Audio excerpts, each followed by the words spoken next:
సముద్రము జలము ఆవిరిగా మారుతుంది. The sea water transforms into vapor. అది ఒక దట్టమైనటువంటి యొక్క పొగగా రూపొందుతుంది. The vapor transforms into ఆ పొగనే మేఘంగా మారుతుంది. that becomes cloud. ఆ మేఘమే జలమును అందిస్తుంది, వర్షమును కురిపిస్తుంది. Is the cloud that rains. ఆ జలమే సెలయేరులై పారుతాయి.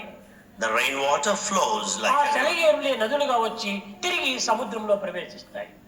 These lakes flow into river and merge into ocean.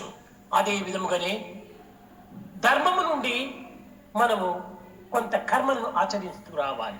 Similarly, out of this dharma, the righteousness, we should resort to ఈ action. ధర్మమే ఒక సముద్రం. This righteousness is an ocean. ఈ సముద్రమనే ధర్మము నుండి క్రియారూపమైనటువంటి యొక్క మేఘములుగా మనం రూపొందాలి. Out of this ocean of righteousness, we have to become the clouds of action. ఈ యొక్క మేఘముల నుండి కురిచేటువంటి యొక్క వర్షమే మానవుని యొక్క ప్రేమ బిందువులు. The rain that drops out of the cloud of action are the drops of love. ఈ ప్రేమ బిందువుల యొక్క చేరికనే సెలయేరు. The combination of the drops of love are the flows. ఈ సెలయేరుల యొక్క త్యాగమే సముద్రం యొక్క ఐక్యం.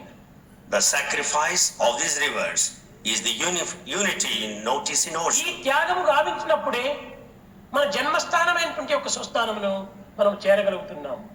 Because of this sacrifice only, we are able to go back to our place of origin.